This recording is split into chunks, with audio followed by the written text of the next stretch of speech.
Survival games have always been a hit or miss for me. While there are some titles such as Subnautica and Sons of the Forest that have really drawn me in, games such as Project Zomboid and Ark Survival never really did it for me, possibly due to the fact that you need friends to make them enjoyable. For those unfamiliar with the survival games genre though, they are games that typically drop you into a world with minimal to no gear. Your life is nothing. From there, you must explore the world to gather resources to craft structures, tools, and weapons, while on top of that defending yourself against enemy mobs, Creeper. as well as managing your hunger and thirst. While many survival games out there are best played with friends, I, however, am kind of a loner who prefers to play games by themselves, which makes many survival games out there made with multiplayer in mind not really that fun for me. There are some survival games out there, despite being made with co-op in mind, that I think are still enjoyable played solo, which leads me to talk about today's game, Abiotic Factor. A game where you and a group of up to 5 other scientists try to escape an underground research facility after a containment breach caused the entire place to go into lockdown. Abiotic Factor is developed by New Zealand-based indie game studio Deepfield Games and was published by PlayStack. The game was originally released as early access in 2024, but was fully released on the 22nd of July, 2025. My first experience with Abiotic Factor was trying out the demo at PAX Australia 2022, which at the time I thought was pretty cool, but I wasn't completely sure whether the game was for me or not. Little did I know that this game would end up becoming one of my favorite survival games, and hopefully by the end of this video, I'd convince some of you guys to check out the game for yourself. The year is 1993, where we play as a scientist who had just been transferred to work at the Gate Cascade Research Facility, which is located deep within the Western Australian outback, aka the middle of fucking nowhere. The Garrick Advanced Technology Enterprises, or GATE for short, is the global leader of advanced research and technological development, operating many facilities worldwide, all focused on different purposes. After being given our gate pal, we go through staff processing guided by Security Officer Bruce, who gives us a basic rundown on how to play the game. I'm gonna have you crawl through that vent down there. As we make it through the course though, we notice that the security officer is picking up strange transmissions on their radio. Oh, what the hell? This damn radio's acting up. Good. Let's go bowling. Alright, where were we? It is also noted at different points during the introduction, there are mentions that something seems to be going wrong somewhere in the facility as well. Okay, you're the transfer, huh? You sure picked a day. Things a bit hectic downstairs this morning. The facility is currently at alert level, precautionary. Yep, that makes me feel confident. After successfully completing the tutorial, we descend down the elevator, thus completing the introduction to Abiotic Factor. After creating a world, we can now start building our character, which is here where we can choose our starting job and character traits. After we have finished creating our character, we arrive in the office sector of the facility, which is not only the starting area, but it also serves as the main hub, leading to different areas of the facility that you gain access to as you progress the story. On you at all times, you have access to your trusty gate pal. It is on this device that you can do a variety of different things, such as check your inventory, health, and skill progression, and it is also here where you can check the database for anything you have encountered around the facility. As a scientist, your character at many points throughout the game will get an idea for a crafting recipe through a variety of different ways, in which your character figures out the recipe through a little research minigame. The minigame consists of you placing the right items into the right slots, and once you have figured out the recipe, you will then be able to craft the item. There are over 200 items that you can craft in the game so far, from weapons, armor, and various different structures that can help you throughout your playthrough. While some items can be crafted on the spot, most will require you to use a crafting bench, which you can also upgrade if you have the required items. One of the first upgrades that you should get for your crafting bench is the item transporter. What that upgrade does is, rather than only being able to use materials from your inventory to craft things, the item transporter upgrade makes it that the crafting bench also accounts for any items stored around your base. As there had been a containment breach, there are many different entities that are roaming around the facility. Thankfully though, you do have access to different weapons and armor sets, most of which you have to craft yourself using your genius brain. From making use of office supplies to alien body parts, there are a wide range of different weapons that you can craft. One thing to keep in mind though is that certain weapon types are pretty inefficient to use until you have reached a certain skill level requirement. An example of this being that heavy weapons are very sluggish much to use at first. That is until you have reached level 8 strength, where you can swing your weapon around with ease. On the other hand, your aim with ranged weapons are initially very shaky. That is until you have used them enough times that you can actually hit your shots. They talk about my one-taps. Aside from weapons, you can also find and craft many different armor sets that not only boosts your defense, but when wearing more than one piece of a certain set, you can be granted specific buffs depending on what the armor set is, the buffs increasing the more of the same set that you are wearing. The first few enemies that you encounter throughout the facility are these alien creatures that originate from a dimension called Antiverse 2, which I'll talk about a little bit more later on. One of the more common entities that we encounter is IS-0173, which are more commonly referred to as the Pest. These overgrown potatoes with beaks attack by leaping at you, which can potentially cause you to bleed. Bleeding being a very common status effect that deals damage over time for 5 minutes, unless you patch it up with a bandage. Pests are the easiest enemies to take out though, as they have a pretty small amount of health.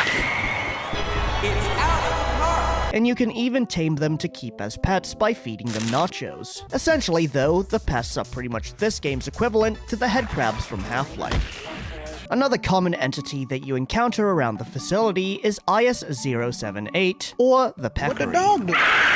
These enemies attack by leaping or charging at you, and can be a tough enemy to fight during the early game.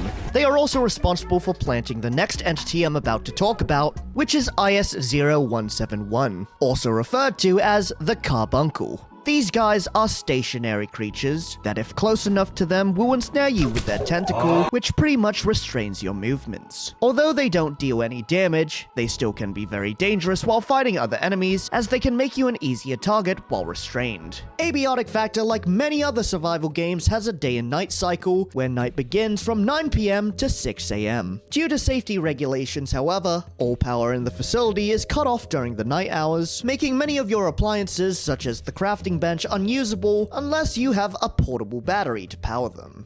Aside from the roaming entities from Antiverse 2, now patrolling during the night hours of the facility are the security bots, which during the day are resting in their charging pods. The security bots are very durable enemies, being able to tank many hits, especially with the weapons that we have access to during the early game. They are also equipped with tasers, meaning that their attacks can also stun us in place. The security bots are part of the GATE Automated Security Sentience Program, or GAS for short. The program was initiated in 1985, which is 8 years prior to the game's events. The security bots were designed to protect GATE facilities from internal threats, while also aiming to create a fully sentient artificial intelligence. However, at the current time, they are unable to tell between employees or threats, and for now they are also best suited for keeping the vending machines stocked up. As this is a survival game, there are multiple things that you need to keep track of, such as your hunger, thirst, and tiredness. But don't worry about forgetting though, cause your character is very vocal on what they need. I perceive a distinct lack of snap. If you do happen to leave any of those things unattended for too long though, a timer will start, and failing to do anything about it before the timer runs out will immediately cause you to die. Dying in this game will cause you to drop all items not in your hotbar, and it also costs durability on some of your items as well. The easiest way to stay on top of your hunger and thirst is by making soups. Soups not only keep you hydrated and fed, but they can even grant buffs depending on what soup you've made, in which there are many soup recipes that you can learn. Disgusting meal, I genuinely might cry. To deal with tiredness though, you could stave off fatigue by sitting down or drinking coffee, but of course the best cure for tiredness is by going to bed, where you also get to play a small minigame to become fully rested. Oh my god, what the fuck is that? Radiation is also another thing that you need to be wary of, as absorbing too much radiation will cause you to get radiation sickness, which will result in you throwing up over and over again, depleting your thirst and hunger. There are many different ways that you can get irradiated, such as hanging around certain areas, holding items such as alien body parts, even certain foods contain a bit of radiation as well. Ways you can prevent yourself from absorbing too much radiation though, is by either wearing a hazmat suit or by taking iodine tablets. After setting up our home base in a part of the facility of our choosing, we can now explore the rest of the facility. As the facility is currently in lockdown, many of the doors are currently locked or can only be opened from the other side. There are, however, a couple of different ways that we can get to different parts of the facility though. The first way is through using a keypad hacker. The keypad hacker pretty much gives you clearance to a certain level of security, which you can upgrade to access more parts of the facility as you progress the game. The parts required to create the keypad hacker in the first place can be a bit hard to get though, as they are harvested from the security bots, which at our current level and gear are pretty tough to beat, especially if you are fighting them solo. One easy way to destroy them during the early game though is by using a method that I call the blender. By crafting a choppinator and then placing it in front of the security bot's charging pods, you can easily take out the security bots while barely doing anything. From there, you can safely salvage its parts to use to create the keypad hacker.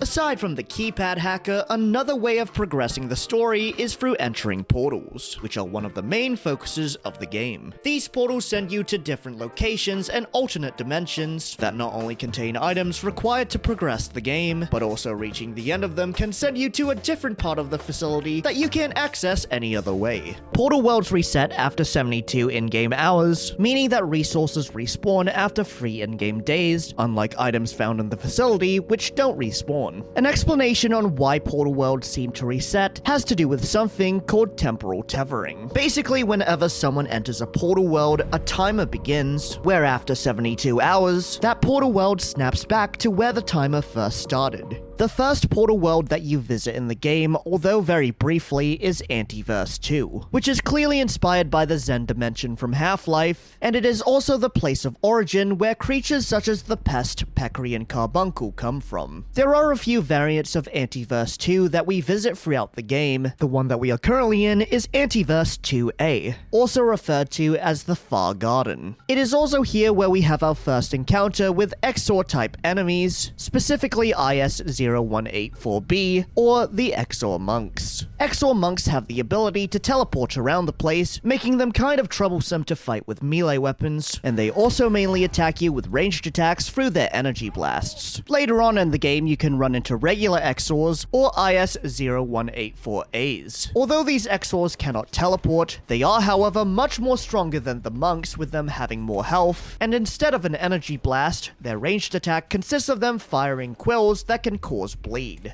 Despite the game's current size of being under 10 gigabytes, one of the things that amazed me about Abiotic Factor is just how much content there is. There were so many instances where I thought I was nearing the end of the game, only to be caught completely off guard when I find out that there is still so much left to do. And honestly, I think that's fucking awesome. The story of Abiotic Factor is told through a variety of different ways, such as speaking to different characters found around the facility, reading emails found on the computers, as well as through these holograms in which a majority of them are recorded by Dr. Mance. Pizza. Dr. Derek Mance is the director of the Gate Cascade Research Facility, who had left holograms throughout both the facility and some of the portal worlds. In these holograms, he documents information on certain entities and phenomena, but he had also recorded a few personal notes surrounding certain concerns he has on things going on around the facility. Private note. It's undeniable that operations at Cascade are being monitored by Pizza. Exactly who has been infiltrating our Pizza and to what ends remains Pizza. Say that again? Aside from holograms, you can also speak to the many employees of Gate, most of which are in hiding. Close the door!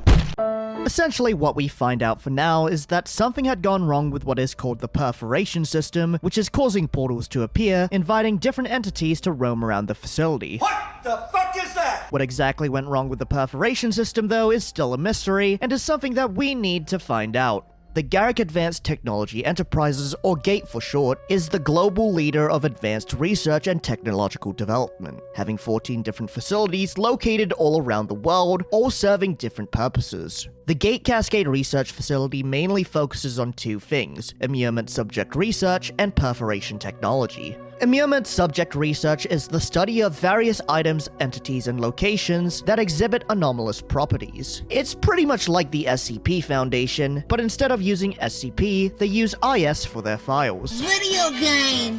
Perforation technology research, on the other hand, is the study of the portals we find throughout the game. Gate's goal for perforation technology is to create a portal network. Flat Hill, located in South Dakota, was one of the first places that Gate decided to experiment with perforation technology, disguising themselves as a corn syrup factory to avoid suspicion from the locals. However, Gate's experimentation with perforations within the town allowed creatures from a dimension called Antiverse 1 to cross over, causing the town to become enveloped in fog and overrun by giant creatures. IS-0064, or the Composers, named after their haunting melodies, are the main enemies that you run into while exploring Flat Hill. The Composers also produce fog through their breathing, which is an explanation on why Flat Hill is so foggy. Composers are pretty much invulnerable to almost all methods of attacks, so currently the only way of dealing with them at this stage is avoiding them as much as possible. A smaller version of the Composers, called the Symphonists, or IS-0407, can be found around the facility during the fog weather events. Symphonists are very durable and fast enemies who attack us by throwing us around or spin dashing towards us, and they can also produce illusions of themselves.